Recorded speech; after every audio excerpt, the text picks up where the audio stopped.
Hello বন্ধুরা, আশা করছি সবাই ভালো আছো। আজকে একটা নতুন ইন্টারেস্টিং ভিডিও নিয়ে এসেছি।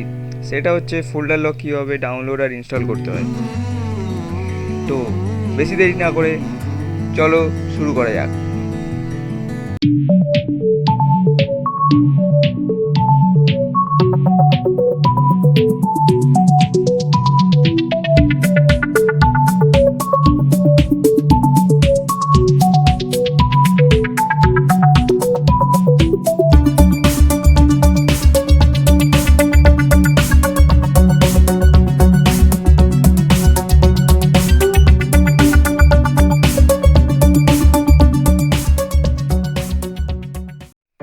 তো বন্ধুরা, প্রথমে তোমাদের তো যে কোনো একটা ব্রাউজার খুলে নিতে হবে।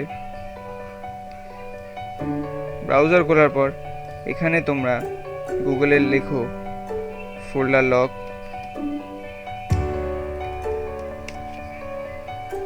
ফোল্ডার লক লেখার পর প্রথমে যে ফার্স্ট অপশানটা ইউআরএলটা এসছে, তো সেটাই তোমাদের ক্লিক করতে হবে।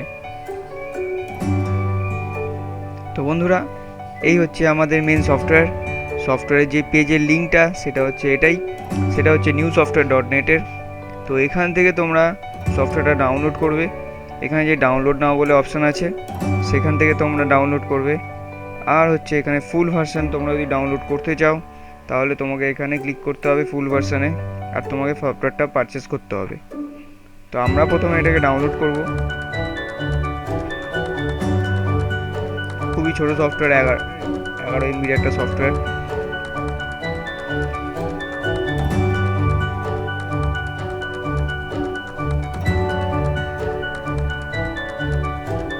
তো এই আমাদের সফটওয়্যারটা ডাউনলোড হয়ে গেছে। এরপরে এটার উপর ক্লিক করে নিয়ে এটা নর্মালি যেরকমভাবে সফটওয়্যার ইনস্টল হয় সেভাবেই আমরা ইনস্টল করব। সেটা নেক্সট করে, সেটা আশা করি কাউকে আর বলার দরকার নেই, অলরেডি সবাই জানো।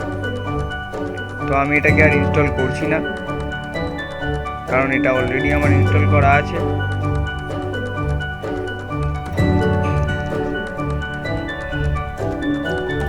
তো বন্ধুরা, যখনই তোমরা এটা ইনস্টল করে নেবে তো ফোল্ডার লকের এই আইকনটা তোমার ডেস্কটপের উপর চলে আসবে। তো এই আইকনটায় ক্লিক করে নেবে। ক্লিক করার সাথে সাথে এই ইন্টারফেসটা খুলবে, যেটা হচ্ছে ফোল্ডার লকের।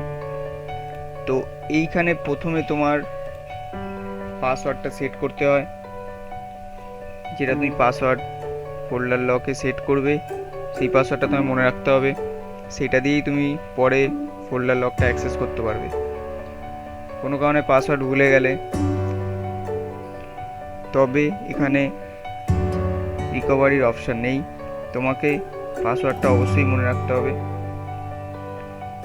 হ্যাঁ, তুমি যদি পারচেস করে নাও সফটওয়্যারটা তবে তুমি কোম্পানির সাপোর্টে ফোন করে অবভিয়াসলি পাসওয়ার্ডটা রিসেট করতে পারবে।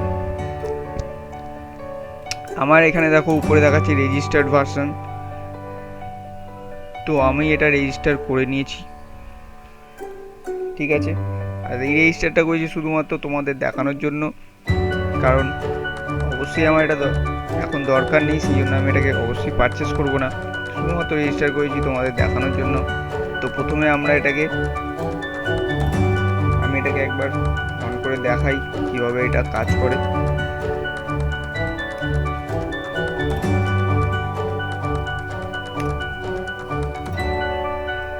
তো এই যখনই পাসওয়ার্ডটা তুমি সেট করে নেবে তারপরে তোমার এই ইন্টারফেস এই বক্স মতো এটা খুলবে, যেখানে লেখা আছে দেখো click add drag and drop file and folder to lock. তো তোমাকে এখানে কোনো যেই ফোল্ডারটা তুমি লক করতে চাও সেটা তোমাকে এখানে ড্র্যাগ অ্যান্ড ড্রপ করতে হবে। যেমন আমি এই নিউ ফোল্ডার 3টাকে আমি এখানে ড্র্যাগ অ্যান্ড ড্রপ করছি। তো দেখো এখানে আমি যখনই ড্র্যাগ অ্যান্ড ড্রপ করলাম নিউ ফোল্ডার 3টা এখান থেকে আমার হাইড হয়ে গেল। ঠিক আছে, তো হাইড হওয়ার মানে এই নয় যে আরেকটা জায়গা থেকে আমাদের উইন্ডোজে ডিফল্ট হাইড করা যায়, সেটাও তোমাকে দেখে দিই। কন্ট্রোল প্যানেলে যাবে, কন্ট্রোল প্যানেলে গিয়ে ফাইল এক্সপ্লোরার অপশানে যাবে। এখানে যে ভিউ অপশান আছে, ভিউ অপশান উপরে 3টে ট্যাব আছে, জেনারেল, ভিউ, সার্চ। তো ভিউতে ক্লিক করবে। দেখো এখানে যদি তোমরা কোনো ফোল্ডারকে, এটা অনেকেই জানো তাও আমি তোমাদের দেখিয়ে দিই, কোনো ফোল্ডারকে যদি তোমরা হাইড করতে চাও তাহলে তোমাকে এখানে don't show hidden file and ফোল্ডারে ক্লিক করতে হবে। যেহেতু আমার শো করা আছে তবুও আমার ফোল্ডারটা এখানে হাইড আছে, তার মানে আমার ফোল্ডার লক কাজ করছে। তো দেখো আমি তোমাদের দেখাই, যদি এটা শো থাকে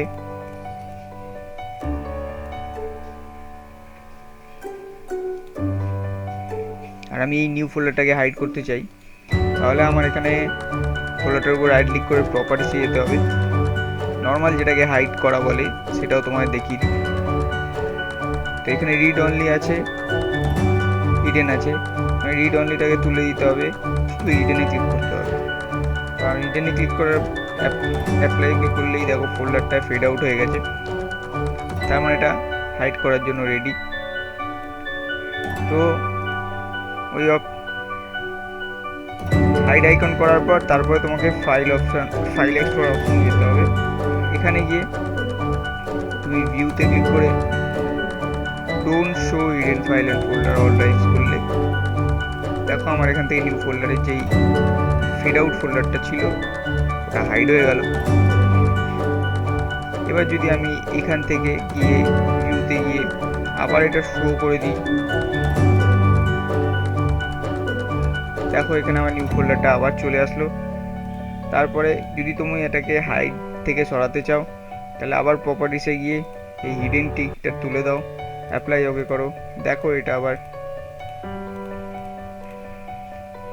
আগের পজিশনে চলে এসেছে।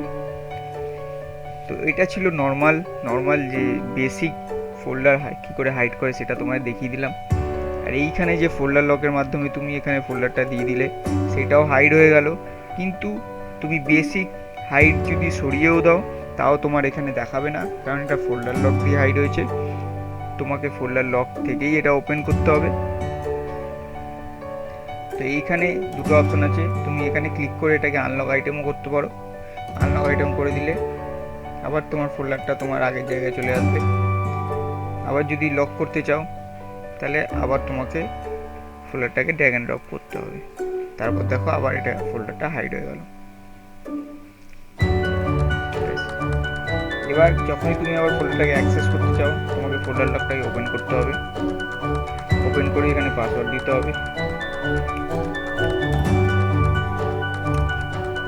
তারপরেই তুমি ফোল্ডারটাকে অ্যাক্সেস করতে পারবে। তো বন্ধুরা আরও একটা কথা বলে দিই, মেনলি ফোল্ডার লক তোমাকে পারচেস করতে হবে।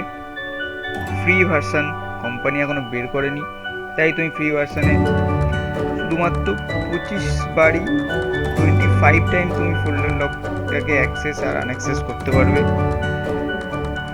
ঠিক আছে, পাসওয়ার্ড দিয়ে ওপেন করতে পারবে আবার ক্লোজ করতে পারবে, শুধুমাত্র সেটা 25 টাইম। যদি তোমার আরও বেশি দরকার হয়, অবশ্যই ফোল্ডার লক কেউ 25 টাইম ইউজ করে না, আরও বেশি দরকার হয় তার জন্য তোমাকে পারচেস করতে হবে। তুমি যদি কোনো কারণে ক্র্যাক করে এটা ইনস্টল করেও ফেলো, তবুও কোম্পানি যখন দেখবে তুমি এটা ক্র্যাক করে ইনস্টল করেছো তখন তোমার কোম্পানি ফোল্ডার লকটাকে পুরোপুরি লক করে দেবে। আর পুরোপুরি লক করে দেওয়ার পর ফোল্ডার লকের ভিতরে যদি কোনো ফোল্ডারও থাকে তাও তুমি সেটাকে অ্যাক্সেস করতে পারবে না যতক্ষণ না তুমি সেটাকে পারচেস করছো। তো সবসময় মাথায় রাখবে, ফ্রি জিনিস কোনোদিনও ভালো হয় না। অনেক ইউটিউবে ভিডিও আছে যেটার মাধ্যমে তুমি কী করে ফোল্ডার লক ক্র্যাক করে সেটা দেখতে পেয়ে যাবে, কিন্তু আমি এখানে চাইবো তোমাদের প্রপার নলেজটা দিই। তো ওই কারণেই আমি তোমাদের বলছি ফ্রি জিনিস কোনো সময় ভালো হয় না, তার কোনো সাপোর্টও তুমি পাবে না। যদি তোমার ফাইল এমনই ইম্পর্টেন্ট হয়, খুবই ইম্পর্টেন্ট হয় তাহলে তোমাকে অবশ্যই পারচেস করা উচিত, না হলে তোমার ডেটা লসের সম্ভাবনা থাকে। তো আর তাছাড়াও কোম্পানি যদি চায় তো তোমার উপর ক্লেমও করতে পারে কোনো পেনাল্টি। তো সেক্ষেত্রে তোমাদের আগে থেকেই বলে দিই, আগে থেকেই সাবধান করে দিই। তবুও যদি তোমরা রেজিস্টার করতে চাও তাহলে কমেন্ট বক্স আছে, কমেন্ট বক্সে লেখো তোমাদের যে রেজিস্টার করতে চাও। তাদের কন্ট্যাক্ট নাম্বার দিয়ে লেখো, আমি অবশ্যই তোমাদের সাপোর্ট করব কীভাবে ক্র্যাক করে ইনস্টল করতে হয়। কিন্তু পরে কোনো প্রবলেম হলে সেটা কোম্পানি সফটওয়্যারটা ব্লক করে দিতে পারে। তার জন্য যদি কোনো ডেটা লস হয় তাহলে সেক্ষেত্রে আমি কোনো সেই লায়াবিলিটি নিতে পারবো না। যখন কোনো কোম্পানি নিজে থেকে কোনো সফটওয়্যার ফ্রি করে রাখে তখনই তুমি সেই সফটওয়্যারটাকে ফ্রিতে ইনস্টল ডাউনলোড করে চালাতে পারবে। যদি কোম্পানি ফ্রিতে সফটওয়্যারটা না দিয়ে রাখে, পারচেস করতে হয়, তাহলে তোমাকে পারচেস করেই চালানো উচিত। তো আজকের ভিডিও এখানেই। ধন্যবাদ, গুড বাই।